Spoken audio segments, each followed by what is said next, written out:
La vie, c'est une montagne russe, n'est-ce pas? Il y a des jours où tout va bien, où tu sens que le soleil brille juste pour toi, et puis d'un coup, sans prévenir, arrivent les tempêtes. Pas n'importe lesquelles, celles qui secouent ta foi, qui te font douter de tout.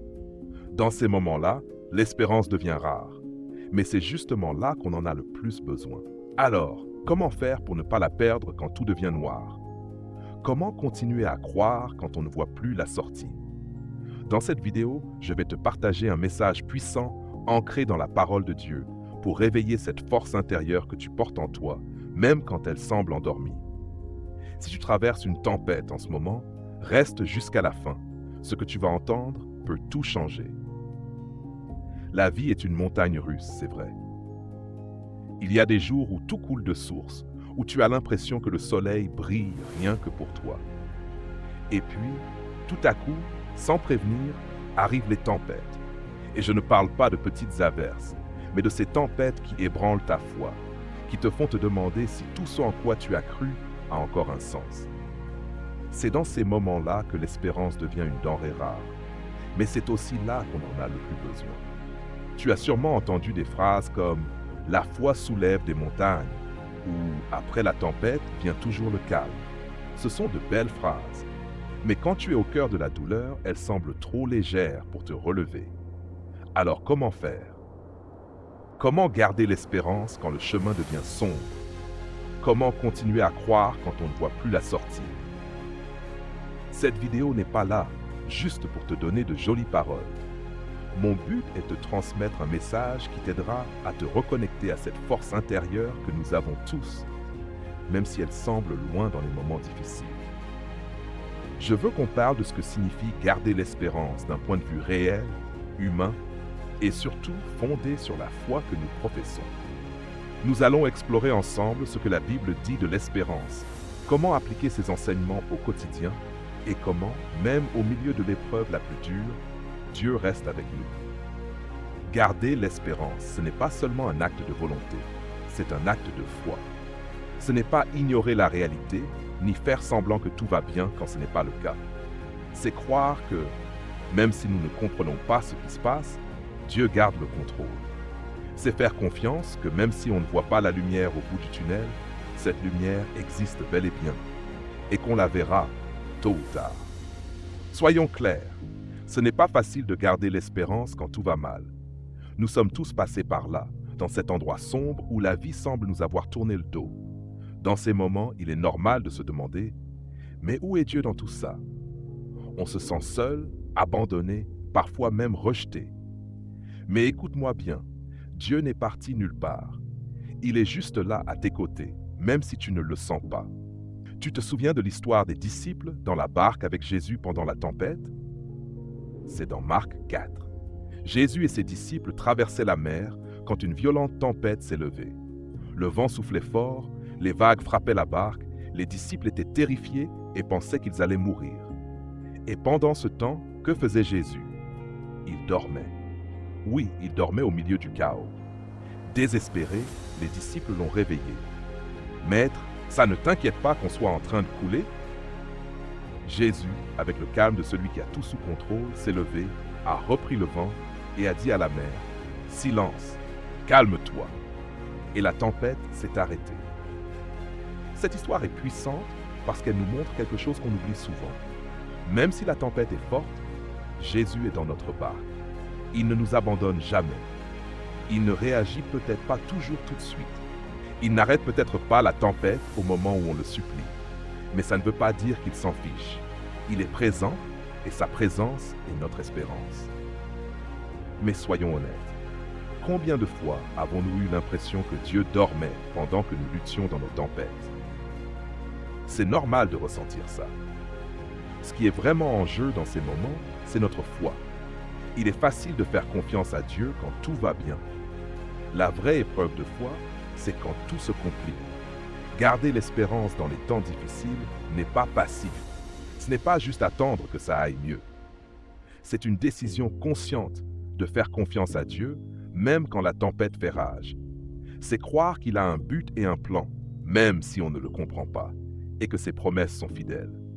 Dans Romains 8, 28, Paul nous rappelle Nous savons que tout contribue au bien de ceux qui aiment Dieu.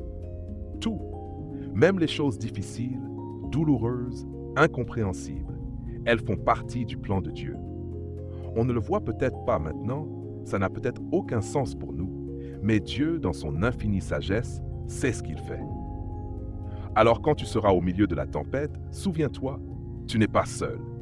Dieu est avec toi, et son pouvoir est plus grand que n'importe quelle épreuve. Il ne s'agit pas d'ignorer la douleur, ni de prétendre qu'on ne traverse pas un moment difficile. Il s'agit de reconnaître qu'au milieu de la douleur, il y a de l'espérance. Une espérance qui ne repose pas sur nos circonstances, mais sur Dieu qui ne change jamais, qui est fidèle et ne défaille jamais. Maintenant, réfléchissons à quelque chose d'essentiel quand on parle d'espérance, la parole de Dieu. C'est en elle que nous trouvons la direction, le réconfort et la force dont nous avons besoin face à n'importe quel défi. La Bible n'est pas seulement un livre d'histoire, c'est un manuel de vie, la voix de Dieu qui nous parle directement, surtout quand le monde semble s'écrouler sur nous. Chaque fois qu'on ouvre la Bible, Dieu nous parle. Et dans les moments difficiles, c'est là qu'on a le plus besoin d'écouter ce qu'il a à nous dire. Parfois, on cherche des réponses partout, sauf à l'endroit où elles se trouvent vraiment. On cherche du réconfort chez les gens, dans les choses, dans les distractions. Mais la vraie espérance se trouve dans les Écritures. Je veux partager avec toi un de mes passages préférés, qui m'a toujours donné de la force dans les moments les plus sombres. Jérémie 29, 11. « Car je connais les projets que j'ai formés pour vous, dit l'Éternel, projets de paix et non de malheur, afin de vous donner un avenir et de l'espérance. » Tu te rends compte? Dieu a un plan, et ce plan est bon. Il est fait pour nous donner de l'espérance et un avenir. Même si on ne le comprend pas maintenant, même si tout semble contre nous, Dieu a déjà pensé à notre bien-être. Et sa promesse, c'est de nous donner cette fin pleine d'espérance. Ce qui est incroyable avec la parole de Dieu, c'est que peu importe combien de fois tu la lis, elle a toujours quelque chose de nouveau à te dire. À chaque fois que tu t'en approches avec un cœur ouvert, tu découvres une nouvelle révélation, une nouvelle promesse, un nouvel encouragement. L'espérance se renouvelle parce que Dieu, à travers sa parole, te rappelle qui tu es et qui il est. Dans les temps difficiles, un des plus grands défis est de ne pas perdre de vue qui est Dieu. Parfois la douleur, l'angoisse et la peur brouillent notre vision et nous font croire que Dieu s'est éloigné. Mais rien n'est plus faux. C'est précisément dans ces moments qu'il faut s'accrocher encore plus fort à sa parole. Comme le dit le psaume 119-105, « Ta parole est une lampe à mes pieds et une lumière sur mon sentier. » La Bible est cette lumière qui nous guide, même sur les chemins les plus sombres. Imagine-toi dans une pièce totalement noire. Tu ne vois rien, tu ne sais pas où aller, tout n'est qu'incertitude. Et soudain, quelqu'un allume une petite lampe. Elle n'éclaire pas toute la pièce, mais elle éclaire assez pour que tu puisses voir tes prochains pas. Cette lampe, c'est la parole de Dieu dans nos vies. Elle ne nous révèle peut-être pas tout le chemin, on ne comprend peut-être pas tous les détails, mais elle nous donne assez de lumière pour avancer pas à pas, jour après jour. L'espérance se nourrit de la parole. Ce n'est pas un sentiment passager, ce n'est pas un optimisme aveugle, c'est la certitude que Dieu est avec nous, que ses promesses sont vraies, et que même si tout devient difficile, c'est lui qui aura le dernier mot. Et crois-moi, quand Dieu parle, les tempêtes se calment, les montagnes bougent et les cœurs trouvent la paix. Jusqu'ici, nous avons parlé de l'importance de l'espérance et de la façon dont la parole de Dieu nous soutient dans les moments difficiles. Mais il y a autre chose qu'il faut aborder quand on parle d'espérance. L'art d'attendre. Parce que soyons honnêtes, attendre n'est pas facile. Nous vivons dans un monde où tout est rapide, instantané, et nous voulons des solutions immédiates à nos problèmes. Mais dans la vie, les choses ne se passent pas toujours au rythme qu'on voudrait. Et c'est là que la vraie épreuve de foi commence. Attendre ne signifie pas simplement laisser passer le temps jusqu'à ce que quelque chose arrive. L'attente vécue dans la foi est active. C'est un acte de confiance. Croire que Dieu travaille même quand on ne voit aucun résultat immédiat. C'est comme planter une graine. Tu sais qu'elle est là sous la terre, mais tu ne vois pas ce qui se passe. Jour après jour, Tu arroses, tu entretiens, et tu fais confiance qu'au bon moment, elle germera et portera du fruit. Entre le moment où tu sèmes et celui où tu récoltes, il y a un temps d'attente. La Bible est pleine d'exemples de personnes qui ont attendu avec foi. Pense à Abraham. Dieu lui avait promis une descendance aussi nombreuse que les étoiles du ciel. Sais-tu combien d'années se sont écoulées entre la promesse et la naissance d'Isaac? 25 ans. 25 ans d'attente, de confiance en la parole de Dieu malgré les circonstances, malgré l'âge avancé d'Abraham et de Sarah. Et pourtant, Dieu a accompli sa promesse. Attendre avec foi ne veut pas dire qu'on n'aura jamais de doute ou de frustration. C'est normal de ressentir ça. L'important, c'est de ne pas laisser ces émotions nous vaincre. C'est dans l'attente que Dieu travaille en nous, qu'il nous façonne, qu'il renforce notre caractère et notre foi. Comme le dit Ésaïe 40:31, « Mais ceux qui se confient en l'Éternel renouvellent leur force. Ils prennent leur envol comme les aigles, ils courent sans se lasser, ils marchent sans se fatiguer. » Attendre en Dieu n'est jamais vain. C'est la clé pour recevoir ses bénédictions au moment parfait. Et là, je veux que tu réfléchisses. Que se passerait-il si tu recevais ce que tu désires tellement avant d'être prêt? Parfois, on veut que tout arrive maintenant, mais nous ne sommes pas encore prêts à le gérer. Dieu, dans sa sagesse, sait quand nous sommes prêts. C'est pourquoi l'attente n'est pas une punition, c'est une préparation. Dieu travaille dans les détails. Il s'assure que tout soit en place et que toi, tu sois prêt à recevoir ce qu'il a pour toi. Alors, quand tu te trouves dans cette période d'attente, ne la vois pas comme du temps perdu. Profites-en pour fortifier ta foi, te rapprocher de Dieu, grandir dans ta relation avec lui. Souviens-toi que l'espérance n'est pas seulement pour le futur, elle est aussi pour le présent. C'est la force qui te soutient pendant que tu attends. C'est la confiance que, même si tu ne vois pas ce qui se passe, Dieu travaille et son plan pour toi est bon. Il est normal que dans les temps d'attente et de difficulté, l'incertitude devienne un compagnon indésirable. Ce sentiment inconfortable qui s'installe dans notre cœur et notre esprit quand on ne sait pas de quoi demain sera fait. L'incertitude peut être écrasante et, si on ne la gère pas bien, elle peut nous voler la paix, la foi et l'espérance. Mais voici la clé. Nous ne sommes pas faits pour affronter l'incertitude seuls, et nous ne sommes pas sans armes pour la gérer. Dans Philippiens 4, 6, 7, Paul nous donne un conseil puissant. Ne vous inquiétez de rien, mais en toute chose faites connaître vos besoins à Dieu par des prières et des supplications, avec des actions de grâce. Et la paix de Dieu, qui dépasse toute intelligence, gardera vos cœurs et vos pensées en Jésus-Christ. Ce passage nous rappelle que la prière est notre première ligne de défense contre l'anxiété et l'incertitude. Quand nous prions, nous ne faisons pas que parler à Dieu. Nous lui remettons aussi nos soucis, et en échange, nous recevons sa paix, une paix qui dépasse l'entendement humain, mais qui est bien réelle. Mais soyons clairs, ce n'est pas toujours facile de faire confiance que tout ira bien quand l'incertitude est là. Parfois, on a l'impression qu'il nous faut toutes les réponses tout de suite. On veut savoir ce qui va se passer, comment les choses vont se résoudre, quand le soulagement arrivera. Mais la vérité, c'est qu'on n'aura pas toujours ces réponses immédiatement. Et c'est OK. On n'a pas besoin de tout savoir pour être en paix. La vraie paix vient de savoir qui tient le contrôle. Et ce contrôle appartient à Dieu. Il ne s'agit pas de comprendre tous les détails, mais de faire confiance que Dieu, lui, les comprend. Il voit l'ensemble du tableau, alors que nous n'en voyons qu'un petit morceau. Même si nous ne savons pas comment l'histoire finira, nous savons qui l'écrit. Dans les temps d'incertitude, il est essentiel de se souvenir des fois où Dieu a déjà été fidèle. Combien de fois as-tu traversé des situations difficiles et à la fin, tu as vu comment Dieu a tout tourné en bien? Ces expériences passées sont des témoignages vivants de sa fidélité et doivent nous rappeler que s'il l'a fait avant, il le refera. L'incertitude n'a aucun pouvoir sur celui qui sait en qui il a mis sa confiance.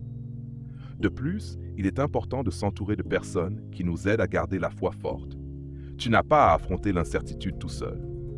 Cherche la compagnie d'amis, de famille, de frères et sœurs en la foi qui pourront prier avec toi, t'encourager et te rappeler les promesses de Dieu quand tu en as le plus besoin.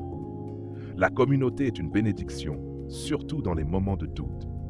Enfin, au lieu de te focaliser sur ce que tu ne sais pas, concentre-toi sur ce que tu sais.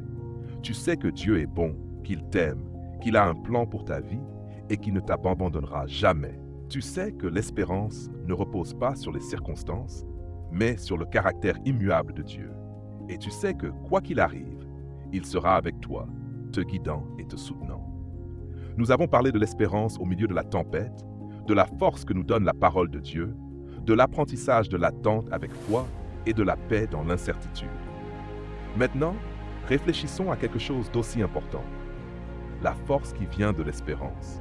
Quand tout semble aller contre toi, quand le poids des difficultés t'écrase, il est facile de te sentir faible, épuisé, sans force pour continuer. Mais c'est là que l'espérance devient ta source de force. Pas une force physique, mais une force intérieure. Une force qui te permet de te relever chaque matin, même quand tu ne vois pas de solution claire. Une force qui te pousse à avancer quand tout en toi voudrait abandonner.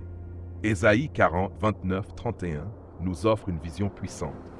Il donne de la force à celui qui est fatigué et il multiplie la vigueur de celui qui est à bout de ressources. Les jeunes se fatiguent et se lassent, les hommes pleins de vigueur trébuchent et tombent. Mais ceux qui se confient en l'Éternel renouvellent leur force. Ils prennent leur envol comme les aigles. Ce passage ne parle pas seulement de renouveler nos forces, mais de nous élever au-dessus des circonstances, comme les aigles qui volent haut au-dessus de la tempête. Pense aux aigles un instant. Quand une tempête arrive, ils ne la fuient pas. Au contraire, ils utilisent les courants d'air de la tempête pour s'élever encore plus haut. De la même manière, quand notre espérance est en Dieu, il nous donne la capacité d'affronter les tempêtes de la vie, non pas avec nos propres forces, mais avec les siennes. Et ces forces-là sont inépuisables.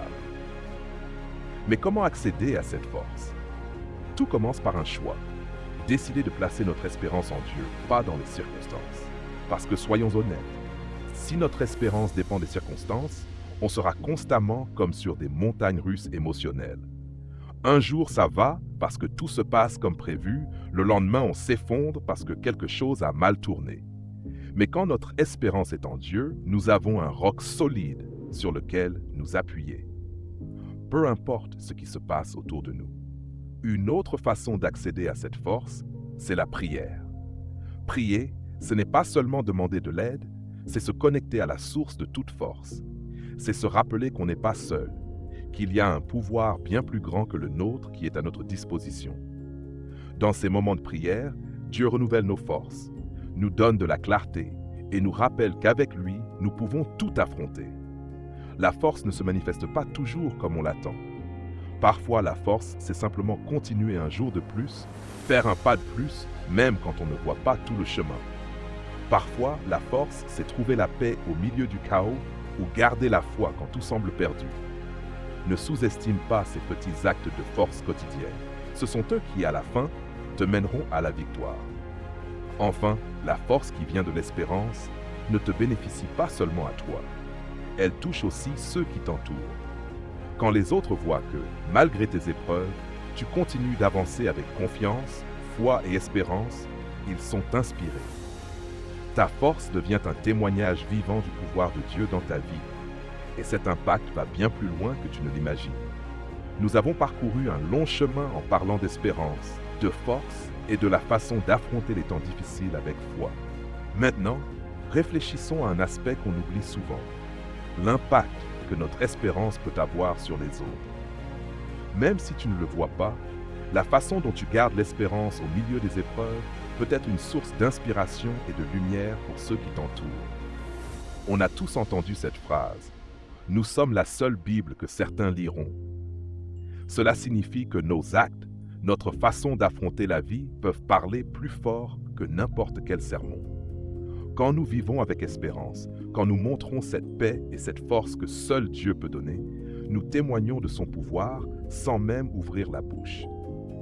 Dans un monde souvent rempli de désespoir, de négativité et de cynisme, les gens cherchent quelque chose de vrai, quelque chose qui va au-delà du superficiel. Ils veulent voir si la foi dont on parle fait vraiment une différence. Et c'est précisément dans les moments difficiles que notre foi et l'espérance qui en découle brillent le plus fort. Imagine qu'un ami ou un proche t'observe pendant que tu traverses une épreuve. Il voit tes luttes, tes moments de doute, mais il voit aussi comment, malgré tout, tu t'accroches à Dieu. Il voit comment tu trouves la paix dans la prière au milieu du chaos, comment tu continues à montrer de l'amour et de la compassion même quand tu es fatigué ou blessé. Cette attitude ne passe pas inaperçue. Peut-être qu'ils ne le diront pas sur le moment, mais ils le remarquent, et quelque part dans leur cœur, cette espérance qu'ils voient en toi plante une graine. L'espérance n'est pas seulement pour nous, elle est aussi faite pour être partagée. Dans 1 Pierre 3,15, il nous est dit « Soyez toujours prêts à défendre l'espérance qui est en vous, avec douceur et respect, devant quiconque vous en demande raison. » Cela signifie que notre espérance doit être visible dans nos paroles comme dans nos actes. Et quand quelqu'un viendra nous demander comment nous arrivons à rester positifs malgré les difficultés, ce sera notre occasion de partager la source de notre espérance, Dieu. Parfois, on n'a même pas besoin de dire grand-chose. Le simple fait d'être là pour quelqu'un, de montrer de l'empathie, d'écouter sans juger, peut être une façon puissante d'insuffler de l'espérance. Parce que quand nous sommes présents dans la vie des autres avec amour et foi, nous reflétons le caractère de Dieu. Et c'est ça qui fait vraiment la différence. De plus, l'espérance est contagieuse. Quand tu inspires quelqu'un, cette personne peut transmettre cette étincelle à une autre, et ainsi de suite. C'est comme allumer une bougie dans le noir. Une seule flamme peut éclairer toute une pièce. Et quand d'autres bougies s'allument, à partir de cette flamme, la lumière se propage de façon exponentielle. De la même manière, ton espérance peut allumer la flamme dans le cœur des autres, créant un impact bien plus grand que tu ne peux l'imaginer.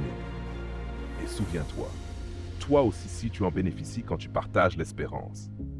Parfois, au milieu de nos luttes, on est tellement focalisé sur nos propres problèmes qu'on oublie que d'autres traversent aussi des moments difficiles. Quand on s'arrête pour encourager quelqu'un, partager une parole de foi ou faire un geste de bonté, on se rend compte qu'on n'est pas seul dans ce voyage.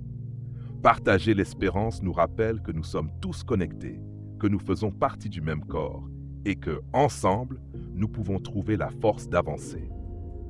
Merci infiniment d'avoir regardé cette vidéo jusqu'au bout. Ça me touche vraiment que tu aies pris ce temps avec moi.